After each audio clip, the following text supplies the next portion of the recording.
I used it. Went to school at a place called Wash U in St. Louis. I think Yeah. we've talked about Yeah, this. my grandma went there. Yeah, I know. I remember Yeah, we were yeah, friends when she went, and but I You used went to. in the 50s. Yeah, I went in the 50s.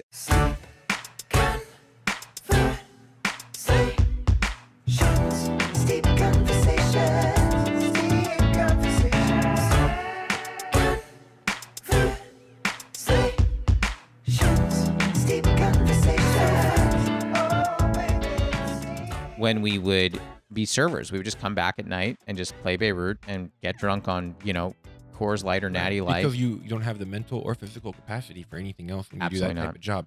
Absolutely not. When I worked at the ad agency, it was the hoity-toityest job I've ever had in my life. We had rooftop parties. It was sick. But when we did that, it was like, I have so much more energy than when I was a barista. I Yeah. was like, this is so physically less demanding.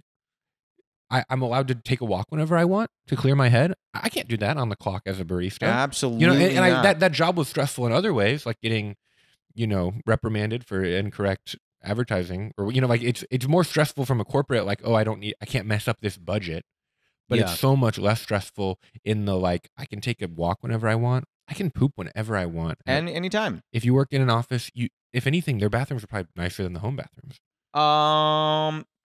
They've got some elements that I like better than the home bathroom, but I love pooping at work. It was the most fun. But I worked at a coffee shop. No, that's a public restroom at that point. You can't poop at work. But I want to talk about the tea that we're drinking today. The tea that we're drinking today is one of my favorite teas. It is called Nearly Nirvana. It is a bird and blend white tea. Love that you said you liked green and white tea, because a lot of people come on here and they just go, oh, I don't know.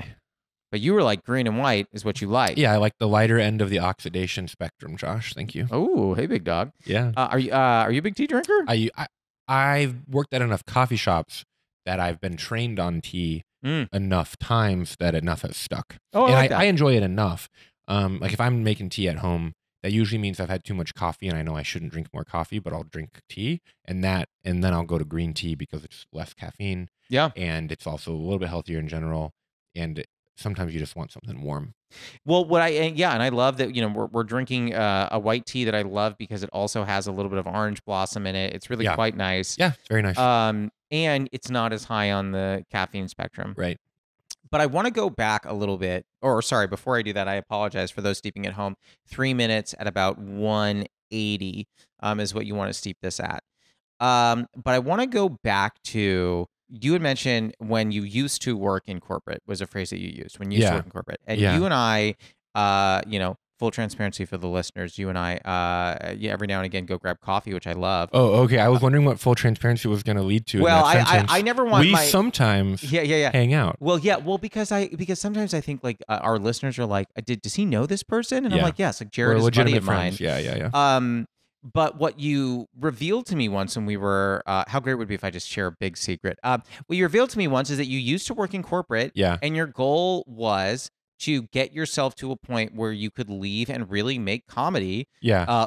Take a full swing at comedy, not kind of a half and half. Yeah. My big thing that I think about, and I said this when you first told me that. Because you're a corporate boy I'm in yourself. Corporate. Yes, yeah. I still work in corporate because I have not yet found a way to. It's what pays for these microphones. Exactly. At the end of the day. I haven't found a way to make comedy or generate a full revenue stream from comedy. Oh, yeah. How were you not terrified to quit a job that paid well, that lets you use the bathroom when you wanted, like any of that stuff, and just like go jump off the ledge and give it a run?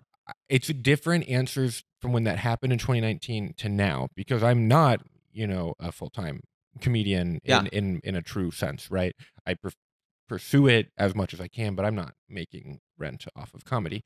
But at the same time, in 2019, I lived in a very cheap living situation, so it was a lot easier to make that jump. Sure.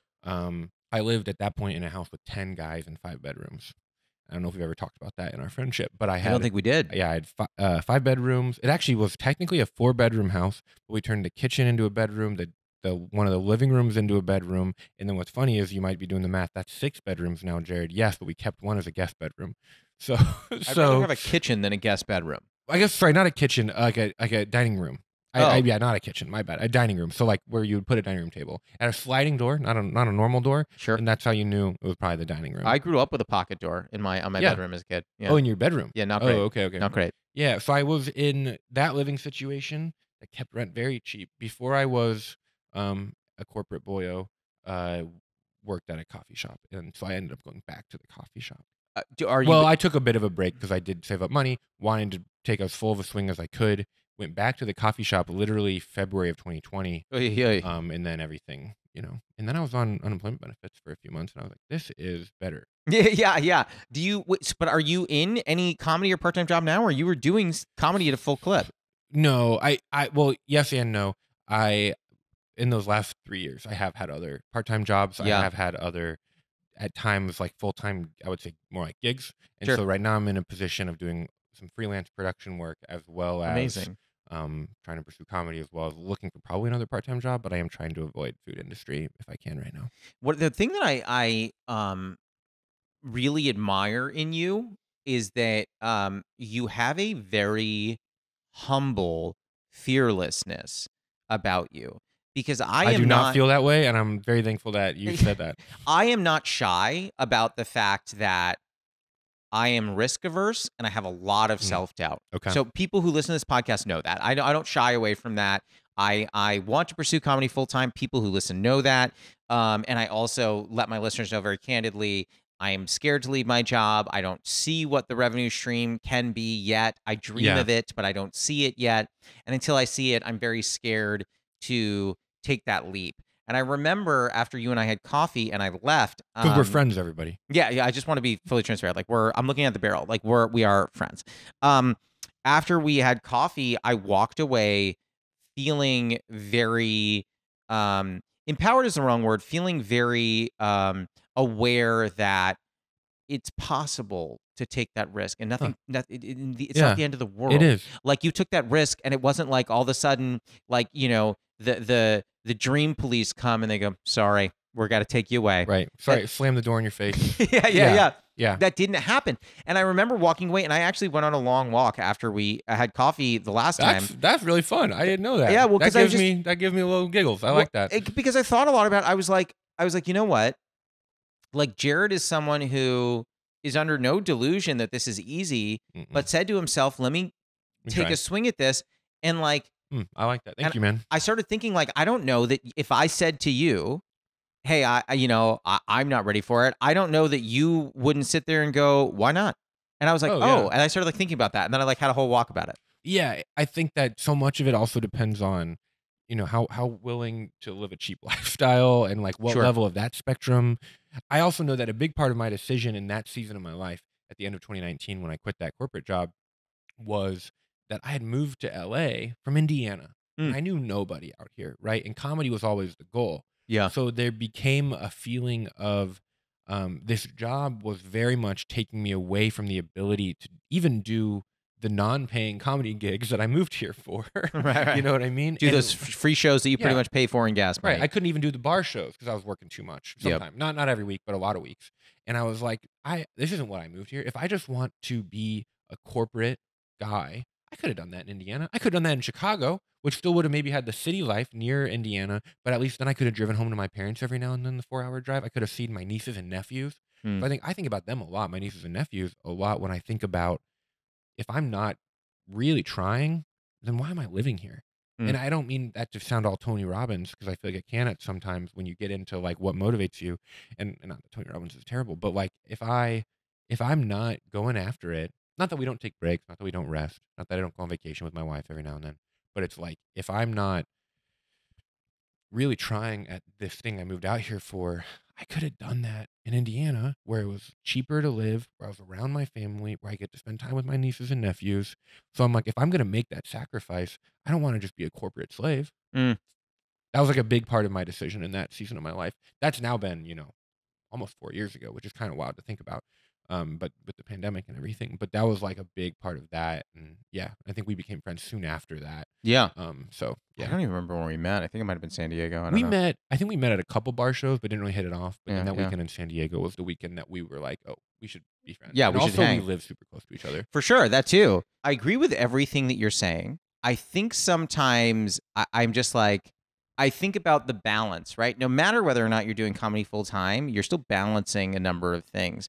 and I said this before on the podcast, but like watering the relationship plant, right? That's really important. Oh, yeah. And when you have, for me, right, so I have my day job, then I have comedy, then I have this podcast, Yeah. then I have my relationship. Yeah. And then it's kind of like, okay, it's striking those balances. And I think it's sometimes tough for me in my current state of affairs to find that balance. And I'm curious for someone like you who comedy is not a straight line. No. It's So, not for anybody no. unless you grew up on TV. That's like the Yeah. only person where it can be a straight line. But going back to you, given that Oh, it's comedy always come back to me. I like that. Yeah, right. Given that comedy isn't a straight line, Yeah. how hard is that then to be like, okay, well, I gave up my permanent, my cushy day job. I'm trying to pursue a line that is not straight. So any given day, and I don't want to speak for you, but I feel this way. Any given day, I go, oh, did I do enough today? Could Oh, I have done more? I'm anxious about. If you ask my wife, that is almost always like part of our evening conversation.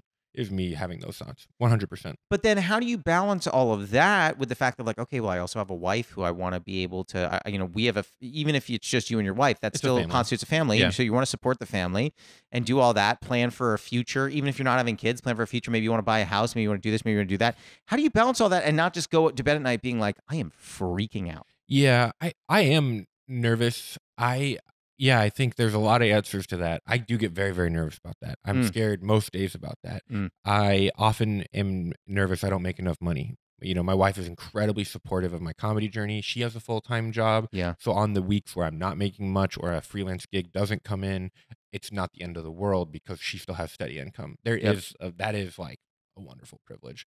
But at the end of the day, yeah, I am very nervous about that a lot. I think if she were to lose her job, it would be a totally different scenario. I would be I don't know if I'd be back in the corporate world, but I'd be back into like, okay, I need full-time work as soon as possible. That's Yep. going to be 40 hours a week and have health insurance, right? And it's nice that I don't necessarily have to have that version of stability right now.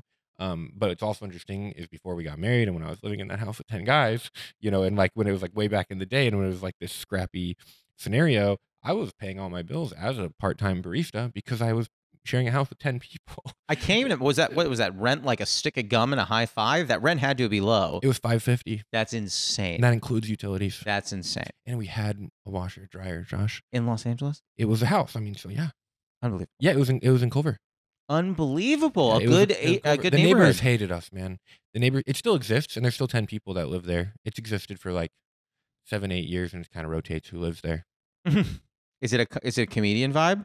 No, I will tell you, it is a Christian vibe. Okay. So I'm a Christian, and I'm not trying to be a Christian comedian, which we were talking about before we. We'll get into that in a second. We can get into that, but I kind of call it almost like it's a Christian young professional fraternity. Is pretty much what it was. And interesting. Okay. The age range was like 20 to like 35. That high? Yeah, I think there was at least a couple guys in their 30s in this, and a lot of those became best friends. Like I was in some of their weddings, they've been in some of mine, Oh, no or some of them way. were in mine. Like we've all kind of a lot of us have kept at least that iteration of the house. I don't actually even know any of the people who currently live there, even though it's theoretically just passed off like one person at a time, and then It's but now Theseus' ship over it there. really is. But there's an older Christian couple who actually like you have to apply to live there, and they look at your application and kind of like judge if you're a good fit for the vibe of the house and the purpose of the house, which is meant to be for people who are new to LA. I mean, this is not meant to be a pitch for that house, but No, it was a great we haven't place named for me. them, so they get nothing for free. If They, y'all want to sponsor, we'll inject the name right. here. Yeah. Yeah, so I lived there for about 2 years, which is the like what they tell you when you move in of like in about 2 years they're not going to kick you out, but we want you to start looking for a place so we can open this up for somebody else who might need it. Sure. And then at that point I was way more plugged into LA and was able to live in another apartment after that. Okay. When you grew up, because I know you haven't said this on the pod, but you and I have talked about this, so I know that you grew up in Indiana. Yeah. And you grew up somewhat religious. Yeah, I grew up very evangelical. Okay. Yeah. When you came out here in pursuit of comedy, was your evangelical background in your mind, were you like, I want this to be a part of my identity as a comic? Or were you like, this is a part of me, comedy is a part of me, those things don't need to overlap? They influence, but I wouldn't say they are a part of the same identity. Like Okay. this is a very nerdy part of me. I listen to a lot of like art philosophy podcasts. I love Love art that. philosophy. I'm a nerd when it comes to that type of stuff. And there's a few like Christian art philosophy podcasts that I really Okay. love. And but for me, coming out of an evangelical setting, I would say a semi fundamentalist Southern Baptist evangelicalism, I wish I could even sit here and fully understand what all of that means. which I am not that anymore. If that's not obvious, I don't identify as that. I don't identify as evangelical in any regard. I'm very thankful that that upbringing introduced me to Jesus, and I love Jesus. But the overall uh, culture of that part of American Christianity is one that I'm trying to grow. I would even like grow out of, like in a transformative way. Like, oh, I need to like almost like mature out of the mindset that gave me. And I love my parents; they did their best, but the church we were at was very rigid, I would say. And so, to put it lightly, so when I came when I first realized I wanted to do something in the arts in Yeah, yeah. college, I was very, very scared that I had no right. One, like how does that glorify God? How does being a comedian share the gospel? Those were the questions that I was scared of. Interesting. And I even had a girlfriend at the time whose dad asked me one time, like after maybe like 2 or 3 open mics. Literally like because I started in Indiana. I did open mics in Indiana. And I remember and I was doing normal open mics, not Christian open mics by any means. I was doing club, bar open mics. And he was like, "So do you share the gospel on stage?" And I was like, "No." But that was the world I was in. Even at that point, I thought that was kind of crazy. I mean, he's a nice enough man, but it's not like I was I already knew that that was too far. Mm. But then, but that was like the general fluid of my life was that question, right? And that's been a big thing for me to not use too much of a buzzword, especially in the faith community, but to deconstruct that. And conservatives are very afraid of deconstruction right now because they're afraid it'll get rid of them. And honestly, it kind of does because it's the unhealthy parts. And I've talked about this probably never on a podcast, but just like I had a recommendation given to me by a podcast of a little book, maybe 80 pages, called Art Needs No Justification. And it's a Christian art philosophy book by a Dutch philosopher named Hans Rookmacher. And essentially a nice long essay on how beauty is good in and of itself, even from a Christian background. Hmm. And it totally opened the door for me to be like, oh, I don't have to be like at the end of every set, be like, do you accept Jesus as your personal Lord and Savior? Which I wouldn't even say that phrase anyway, I think in my current understanding of who Jesus is and God and faith. But I was scared of that at the time. And so I started in college and I was doing open mics around Indiana, occasionally Yeah. going up to Chicago. I went to Purdue, which is like halfway between Indianapolis and Chicago. So I'd go down to Indy or go up to Chicago and I'd be doing open mics. And those questions were, I was afraid of it at the time, but I think while I was still in college, it felt like I'm allowed to like experiment. But as soon as I graduated, I got so scared that like, I just remember thinking, nobody wants to be an accountant. Nobody wants to do these boring Maybe jobs. one person. Maybe, Yeah. but like, so who am I to say that I'm not going to do that? And I was so afraid of that question. And I think that, you know, the Midwest and conservative evangelicalism in general is incredibly stability focused for a 1K focused Sure. comfort and that question of like, do you know where your next job is? Like that, or even just like my brother's an engineer and I love my brother, but he had a job as an engineer 6 months before he graduated college. And Good for me, him. even at that point, I was at the advertising at Purdue and the advertising school, or not advertising school, that makes it sound way cooler than it is, the communication school, but my advertising degree. And even then I was like, I'm obviously not going to be the engineer getting a job 6 months before I graduate, but at least maybe something, right? And then you know, there's a lot of on that journey, but so that was like a big part of my formative upbringing. And so then when I came out here, I'd already been doing comedy like 3.5 years, depending on when you say I started. And I already knew at that point that I don't want to be like a Christian comedian. Sure. I have no desire. I've only ever performed at like a church, maybe twice. And that was because there's like friends that I knew, but not because I'm getting paid to do it. I mean, the church um, circuit pays incredibly well. Right, and that's why it exists. And we were talking about this before we ran, but like a bit, I have Christian comedian friends, and I say that not just comedians who are Christians like myself, but legitimate church comedian friends, Sure. right? And I respect them.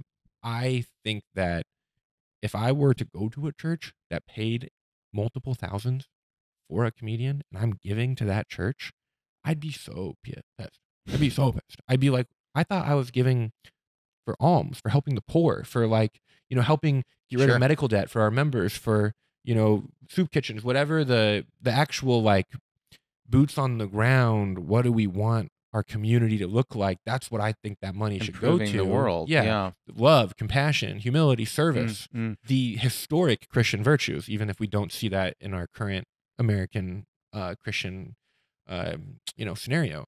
And I'm like, what? So I've always been of the mind, if I would hate to go to a church that pays a comedian or anybody that much money, I'm like, I should just probably not solicit myself that way either, even though I'm mostly clean. I have a few jokes that I know would not work at a church. I say the word testicle a couple times. I'll do the minor, I wasn't going to say anything, but I'm very familiar. You're very offended with my testicle jokes. I've always have been. Yeah. And I don't look down on anybody who's not clean by any means.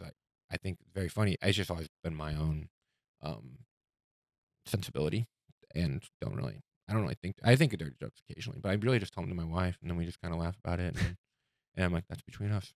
Yeah. There's a comic who was like, I said, I'm clean on stage. He goes, well, that's how your brain works. I'm like, no. You're like, no, I'm censoring myself. Yeah. Well, it's not even about censoring or not. It's for me, it's like, I don't want to memorize 2 sets of jokes, one dirty versions and clean versions. I'm trying to create the least amount of work for me. Yeah. And to me, being a clean comic does that. Yeah.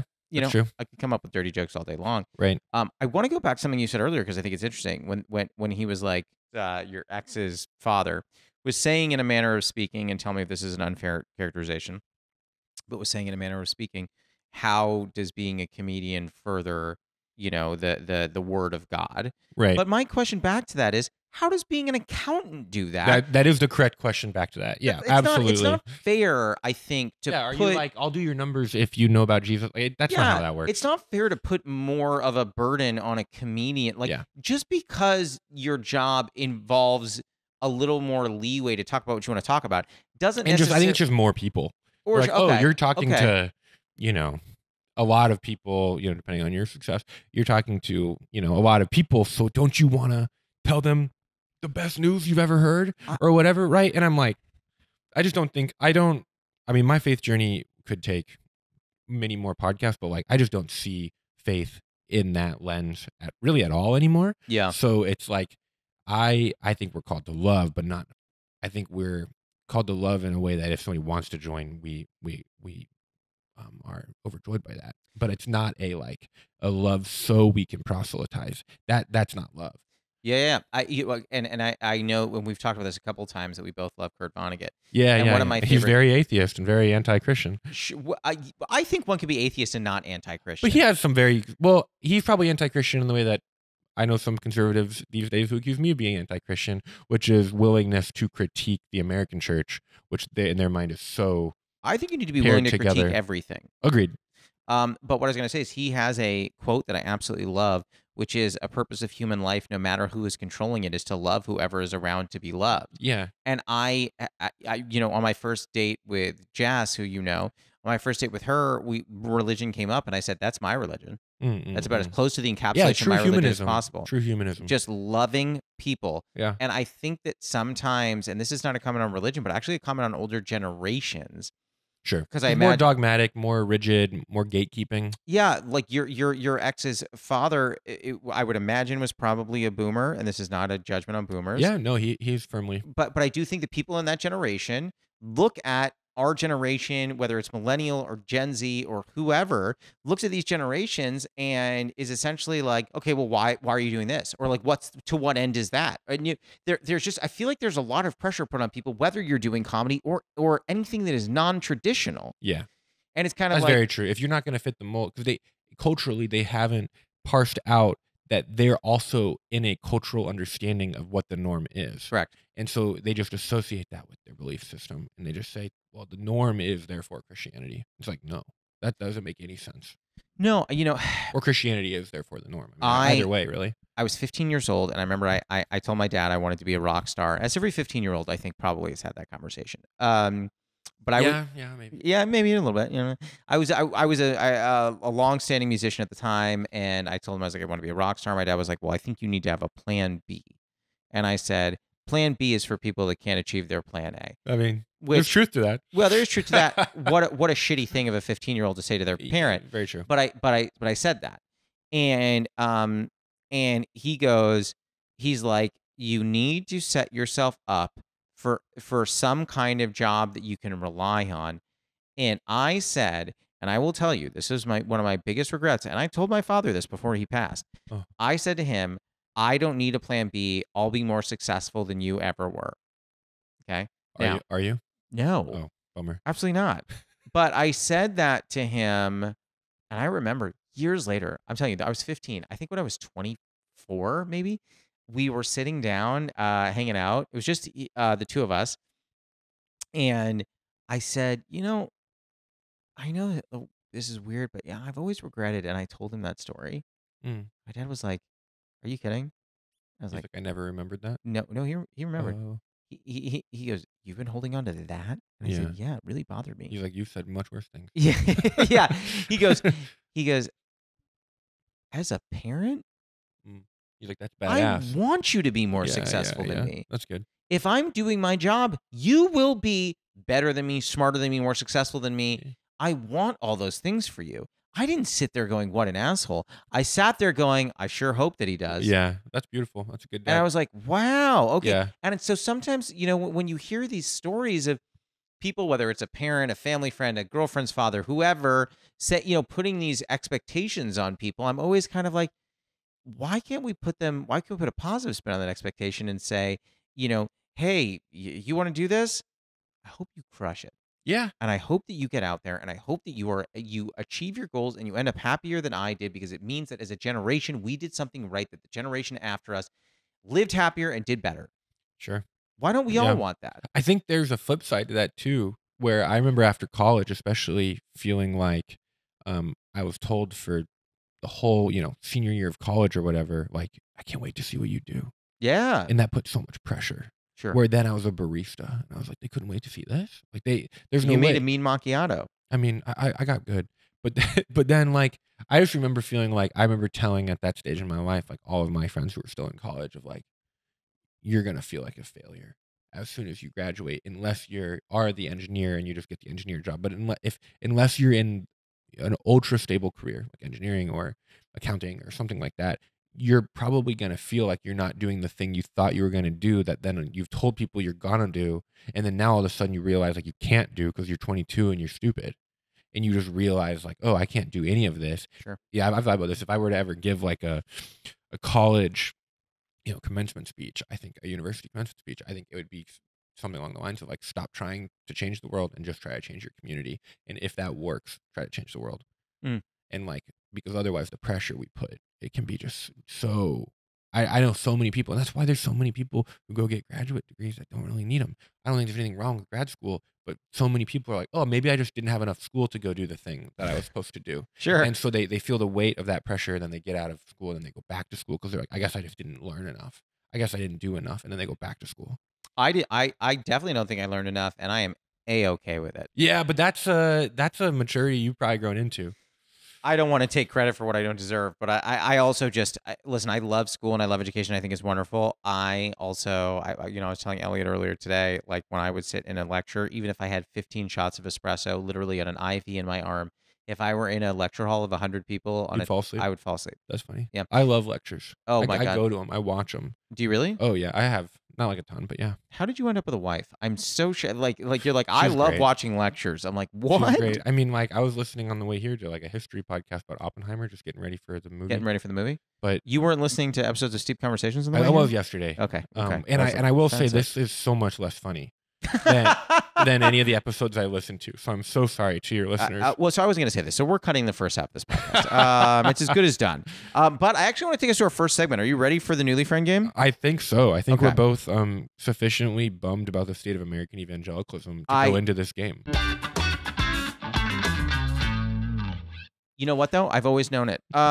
So the newly friend game, it's like the newlywed game, but we're friends. I'm going to ask you a question. You're going to write down your answer. I will write down mine. We will see if they match. So you're writing down what you think mine is, or I'm correct. And then are we also going to do it for you? Yes, we are. Do I divide my whiteboard in half? No, No, then I can't show. You can erase. I see. Wow, technology. Yeah, I'm here for you. Okay. So the question for you, I can kind of go one of two directions here. So I'm gonna say that. I can We go can one do of two both. Let's do directions. both. Let's divide it up. The questions I was gonna ask, number one, and again, don't answer, don't say it out loud, write it down. My question was gonna be either what is your favorite thing about Indiana, Oh, okay. or was going to be what is your favorite Kurt Vonnegut book. Oh, So okay. you can pick. Which are both essentially Indiana questions. That's true. Would you Vonnegut is our, other than Michael Jackson, maybe David Letterman. do Vonnegut. you want one, the other, or both? Do either. Let's do both. You want to do both? I mean, I feel like at this point the audience is teased. Yeah. Yeah, let's do both. So favorite part of Indiana. Yeah, your favorite thing about Indiana. Yeah, sure. Okay, favorite thing about Indiana, and then favorite Vonnegut novel. Yeah. I got it. You ready to flip your board on 3? My answer is really cheesy. 1, 2, 3, split. Fall Leaves is your favorite thing about Indiana. I said the loyalty and spirit of Indiana because anytime I meet someone from Indiana, they're always like, "Hey." Yeah, I love Indiana. And then I guess Breakfast of Champions for the book. You said Mother Night. Have you read Mother Night? I have read Mother Night. I love Mother Night. Why Mother Night? Well, it was one of the first ones I read. Okay. I think it's one of his first novels, actually. I think it's on the early. I think it's on the earlier side. Yeah. Because it does feel more. It has enough of the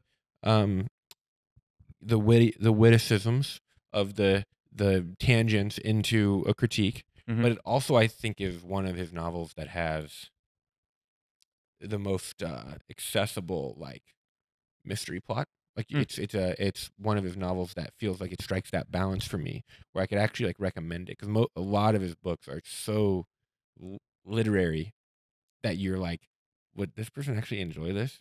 But I feel like Mother Night's plot keeps it moving forward enough that you get through the witticisms without being rolling your eyes if you don't already love him. I feel like even Slaughterhouse-Five, I'm like, there's not really a plot. You know what I mean? If you're looking for a good story, I'm not going to suggest most Vonnegut novels. I think the challenge with so I wrote down Breakfast of Champions. That what's funny about Breakfast of Champions is that Breakfast of Champions has one of the hardest plots because at one point he's in a coffee shop writing a book about him in a coffee shop writing a book. Kilgore Trout. It might have, yes, Kilgore Trout was which is a character that appears in a lot of books, a lot of Kurt Vonnegut books. But in this case, it was Kurt Vonnegut. Oh, it was himself. The character Kilgore Trout was writing a book about Kurt Vonnegut writing a book in a coffee shop, and I was like, this is just too much.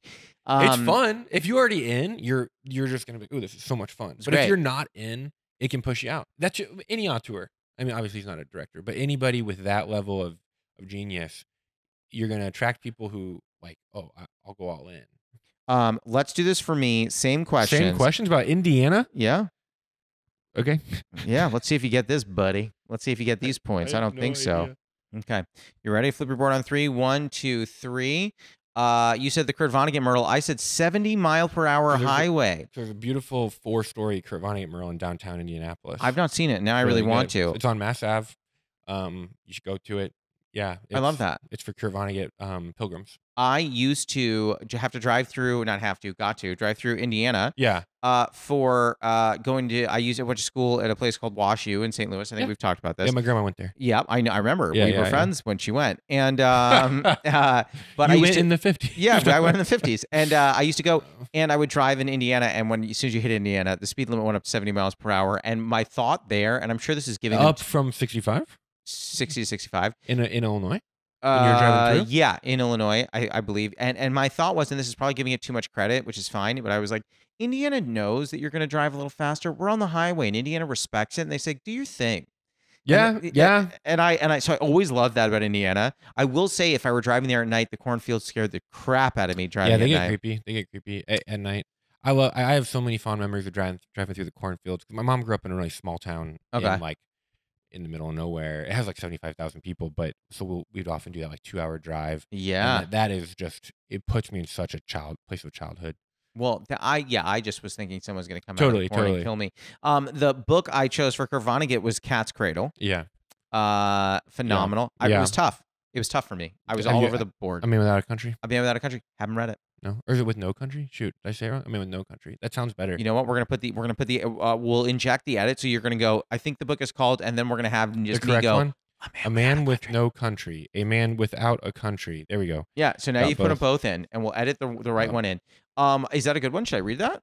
It's a fun musings about the decline of America. Oh boy, sounds really light. It's good. It's good. That was a newly friend game. What do you think? That was. I feel like I'm a better friend to Yeah, you. we're newly friends. The challenge with us is we already were friends. Yeah. For years, Josh. Years and years, and years and years, and years and years. I have big ears. Wow. Yeah, I just brought it to it. You should sell that to Obama. I will. I have to ask. And this is not related to anything comedy wise, but I'm just so curious. Uh, when the hair bleaching? Oh, that's funny. I filmed that special in Yeah. April. I got back Yeah. and just wanted to look different. I felt like I did the thing that Okay. I've been working to for You're like gonna the shed last. the skin. Yeah, I was like, I've been working toward this for like 6 months. Yeah. Planning the logistics, but also making sure my jokes were in tip-top shape. Mm. Which you probably couldn't tell from listening to this tippity-toppity. podcast that I even tell jokes because I talked about evangelical shit for Listen, a while. this is steep conversations, not Yeah. Stefani conversations. You could say Wow. whatever you want. That's a phenomenal joke, Josh. You know, I gotta tell you, a different guest made it. I don't remember who it was. They said that exact joke? I think so. Oh, that's funny. Yeah. You're reusing jokes. That's what I do. No. It's my podcast. I'm recycling. Yeah. But so I got back from the special taping. I made the decision that I'd been feeling for a while to cut off my commercial agent, who was a very nice person, but not really working for me, and also would call me on vacation and all these times where I'm like, they literally called me on my honeymoon. And I was like, this was a while ago now. You're like, but I was booked out. I was like, not only did I book out every time I go out of town because I know the rules, because I know what they need. But then she's calling me. And again, she's a very nice person, so I know she's just trying to do her job. She's not She gonna hear doesn't this. make Say what you money. want. She doesn't make money unless I make money. I get it, or her clients. But at the same time, I'm on my honeymoon, and I was like, "Hey, I told you I'm booked out. I'm in the middle of Montana at Glacier National Park. I don't want to do a self tape. I didn't bring the clothes for this self tape. I didn't do Probably any of didn't that. bring the camera for the selfie. No, I didn't do anything, right? I'm on my honeymoon. I'm trying to just hang out with my wife." And she literally goes, "You know, a lot of my clients still do self tapes on vacation." And I was like, this is not a vacation. This is my honeymoon. Like, I hate being that guy. I'm like, this is not the same.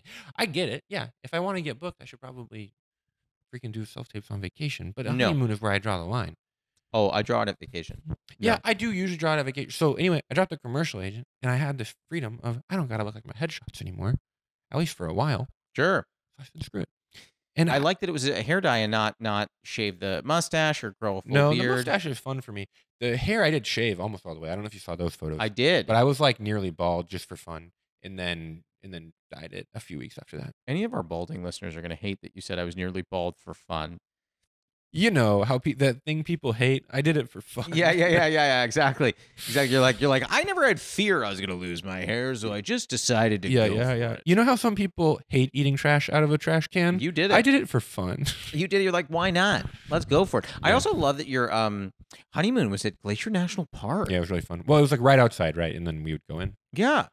It was a hot spring resort. It was sick. Oh, okay. Because That's there's a lot of hot spring resorts in Montana. because I don't want to. This is going to offend a lot of people. I know that. I don't really care all that honest. Okay. Don't love hiking. Oh, okay. Don't. You're gonna say you don't love Montana. I'm like, there's not enough people in Montana to say a lot of people are not gonna like. I know. this. I have no beef with Montana. I love Montana. I love Hank Green. Are the Greens from Montana? No, they're from Indiana actually, Oh. but they grew up really close to me. I had a high school teacher who was friends with them. But This is what I meant about the loyalty and spirit of I Indiana. love Indiana. No, I do. If people I from meet somebody from Indiana- Indiana, I'll talk about Indiana Yeah, all day. Indianians. I don't know. Indianans, or we go by Hoosiers. Hoosiers. Which kind of sucks because I went to Purdue, which is rival with IU. Sure. Hoosier is the official title, but oftentimes people refer to the whole state. Well, I'll say this: Hoosiers seem to be very like you own your own. So, Right. like, if you're like, oh, that Oh. person's from Indiana, Yeah, we love it. Yeah, we lay ownership on that. I met with somebody yesterday who's the younger brother of a friend from Indiana, just to be like, hey, you're from Indiana, like I'm gonna help you out. Let's Like, link it just up. like, yeah, I love helping out Indiana, Well, especially because I know how that feels. We have all these people out here, and no shade to people who grew up here or No. New York, but when you grow up in LA or New York, or you go to NYU or USC, which again, if you can, that's amazing. But for people who grew up in like middle America, who don't have that, who didn't even know they wanted to do stand up till they're in their 20s or whatever, you feel like you're missing out on this massive network. Speaking from experience, right? I don't want to feel entitled to the network, but I'm now trying to say, how can I help others have the network that I 100% didn't have? Yeah, of course. I remember when we first met for coffee. This is such a funny little coincidence. I don't know if you remember this. I was We were wearing. talking about that conversation so much. I know. I love it. No, I I mean, love we've it. met a few different times. No, but I know, I know. But the time first time was very memorable for both of us. Yeah. Apparently, well, but I was just saying, I was wearing a Vartigan sweatshirt, which is from Indiana. Which major shout out to. I will happily give them a free Yeah, shout no, out. I love you, Vartigan. Yeah, Jared, who runs Vartigan, is also named Jared, but he is a legitimate. Like, I've known him for a while. His number's in my phone. Yeah. This is such a stupid question about your special, but I always wonder this. Did you think a lot about like what you wanted to wear? Were you like, I really want to like what looks good on my frame, what looks good in camera, what do I feel confident telling jokes in? Do you think about that? Mostly in terms of talking it through with my wife. Absolutely. Well, I have your a partner always knows better than you. I have a few performance shirts that I wear when I'm like, I should probably wear more than a sweatshirt to this. And so I was just kind of thinking about like the 3 or 4 things that fit that in my mind, and I picked the shirt that's in it that I just showed you from. I mean, I loved it. It's a nice green corduroy shirt. Which is great. Yeah. I often will do more of a new because I like wearing fun sneakers, as you may recall. Yeah. But I will often wear like more of a neutral on top, so like maybe like a dark gray sweater, a light gray sweater. Say again. So people think about your shoes. So there's not a clash. Oh, okay. If I'm wearing really loud shoes, my feeling has always been you can only be loud on one half. So if I've got a really busy top, that's a fun, just like overall premise to apply to other areas of life. Sure. Yeah, but I really believe that if I have like a really like exciting like sweater, really busy sweater, I'll wear much quieter sneakers. If I'm wearing a plain, like a black sweater, I'll wear much louder sneakers. It's fun. One thing that makes my feet always loud is I wear size 15 shoes. And every now and then I go on stage and I legitimately see people pointing at my feet going, those are big feet. And it kind of sucks because it really takes them out of the show. I mean, it also probably sucks because half the sneakers you want to buy, they don't make in your size. Oh, most do not. Yeah, I found a few brands that I just buy from all the time now. The shoes that make my feet look huge are Converse, right? Because Converse are already just such a narrow shoe. But it's also so long. It looks like a clown shoe. So, yeah, when I wear them, it legit looks like clown shoes. I used to work with youth in Culver City, like nonprofit. And every now and then the high schoolers would just be like, your feet are huge. And then I think they're making a joke, but they're truly just observing. Yeah. No. I do think it's funny that you're just like, I worked with youths. How old does it make us sound when you're like, I worked with youths? I know. I'm still in my 20s. And I'm like, I worked with youths. I work with the youths. One more just special question. We don't have to talk about this forever, but I am just curious on the special. When you were setting out to make it, was there a moment where you were like, I'm ready? Or did you do this kind of thing? Because I do this to myself a lot. I do the kind of thing where I'm like, I'm not fully ready, but if I set a date, I have to be ready. Yeah, I think I was more that mindset. Yeah. When I set the date in November, I filmed it in April. When I set the date in November, I thought to myself, give yourself about 5 months, not a ton. Which is enough to like, because for me, it's the logistics, it's the prep, and it's also the joke prep, but also the prep of the tour, because I knew I wanted to do a lot of shows right before it, to make sure that I was on fire, or as much on fire as myself can be. How humble! You're like on fire, but I mean, like, not really. I mean, you know what I mean? Like, yeah. So when I did that, when I set the date, I was like, okay, what are the 2 or 3 jokes now that aren't yet finished that I'm now going to set as my goal to like get to a great place by then? And that was kind of a fun way to look at it, because now one of my all-time favorite jokes, that's like probably my guess is it'll be the most popular joke on the special, is one of those jokes, my TSA pre-check joke. I think it's one of my most mature, like from a joke structure standpoint. The punchlines are very solid, and it's very like the density is there, and like, not to brag, but just like, but it came from that. I had the idea last summer, and then when I set the date in November, I was like, that's one of the jokes I want to be on the album because I love the premise so much. So I really try to target like these next few months, like I'm going to polish that joke and that joke. Yeah. And it was fun to like view it from that. And then, but I was like, otherwise too big to think of like saying this like totally new thing is going to be on it. Like that just felt like too wild at that point. I sometimes, if I have a really important show, I'll do a brand new joke just to light it up.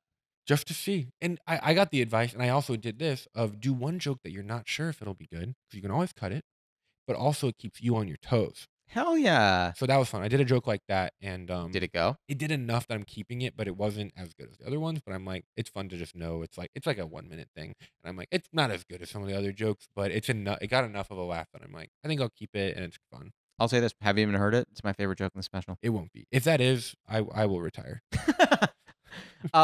Are you ready for the lightning round? Oh my gosh, yeah. We still have lightning left. We already had some thunder. Let's get some lightning. Ooh, that's good. The lightning round, it's 5 fast questions. They don't have to be fast answers, okay? Okay. So question 1, what is a favorite ritual of yours? So mine is Ooh. brewing tea. What is a favorite ritual that you have? Communion. No, I'm just kidding. Could be. No. They give you a cracker. Yeah. Wafers these days. Sorry, man. wafers. No. You're right. It should be a Not cracker. a We're cheap. Yeah, not as substantive as a cracker. I am a big morning journaler. So Really? I Like do morning pages? Yeah, I didn't get it from that or from Artist Way, but which is where most people I think Yep. get Yep. morning That's pages what I from. was referencing. Yep. But yeah, I've been doing it for a while, and I just wake up with so much anxiety, existential angst. Is this worth it? Am I good enough? That if I put those thoughts on paper, I did it this morning. Yeah. If I put those thoughts on paper, these moments I can exist in a little bit more at ease. The tension doesn't necessarily go away, but I can like set the intention for how I want to approach that anxiety for the rest of the day. Question 2, what is a running bit you have with a friend or partner that makes you laugh? A new one with my wife that's very fun that I love is recently she went skydiving, or she was supposed to go skydiving. It ended up getting canceled because of the weather, but she was very nervous about it, and she kept being like, if I die this week, like, I want you to be happy. And at one point she was like, I'll get married, but like wait a few years, and then I was just like, man, you'd love her. And I like, as if I heard he was like about to get married. And it's just so every time now we're like scared of something, we're just like, you'd love her. Yeah. You'd love her. Like, you'd love my next wife. Question 3, what is an impression of one or both of your parents? And the worse the impression, the better. We don't want a good one here. We want a bad one. Man, that's tough actually. Very. Because my parents are very like good, but Indianan like stock, Sure. in a lot of ways.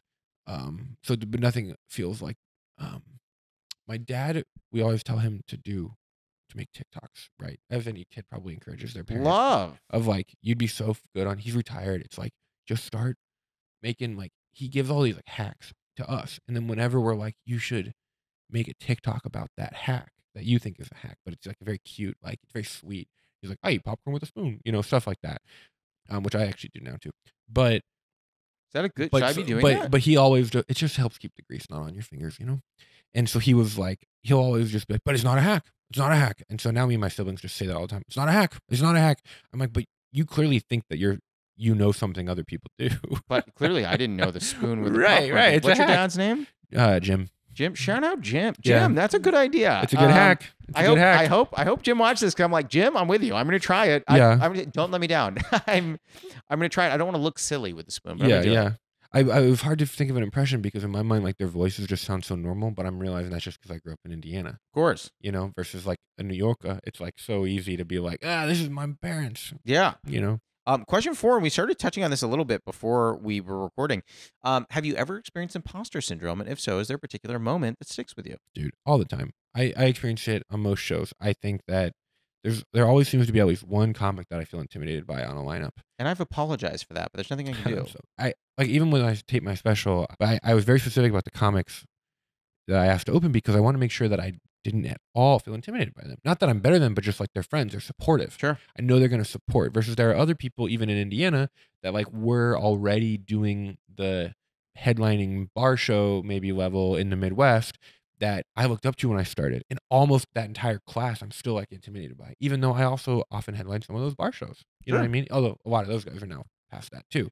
Last question. What is your favorite tea or comfort? And I know you're not a big tea drinker, so what is your favorite comfort? I drink some tea. Like I said, if we listen to the podcast "I Will Teach You to Be Rich" by Ramit Sethi. Do you know that podcast? No. It just got a Netflix show. The name is very much a misnomer, and so it's more about how to psychologically understand finances rather than actually. It's not like hacking to be rich. It's more like if you're, it's more like if you no matter how much money you have, how to have the right mindset about it. It's very psychological. He's like a trained psychologist and then also like finances. So it's very interesting. Anyway, I just always have to say that when I mention the podcast because it sounds like a like growth hack shitty type thing, and it's not. It's just a very provocative title. But he always talks about, like, what is your rich life? Like what if you could be richer, what are the luxuries you would want? And then how do we, in small ways, no matter how much money you make, like incorporate that into your current life by maybe sacrificing other things to like occasionally have this luxury, right? It's like an exercise. And for me, a rich life would be endless craft coffee. Like truly, like I don't want to have to worry about coffee bean prices, which I do. And then I want a sauna in my house. So your favorite comforts. I Craft love a coffee and a sauna. sauna. I love it. How do you feel about this podcast? Feel good? I feel good. I feel like I wasn't nearly funny enough. I only made the producer laugh 3-4 times. Which is more than he laughs at me. That's so good. that's something. Yeah. And we are also going to drop the link to your special in the description. Sure. That'd be great whenever that becomes for a date. The Better Jared. Thank you. I'm The Better Jared. Get ready for it. The Better Jared. The Better Jared dropping fall of 2023. I hope it does well. If not, we keep going because it doesn't really matter. If not, and we get another job. Yeah. I was gonna say, if not, you and I will become baristas together. Yeah, we could. Thank you for coming, buddy. Thank you. Thanks for having me.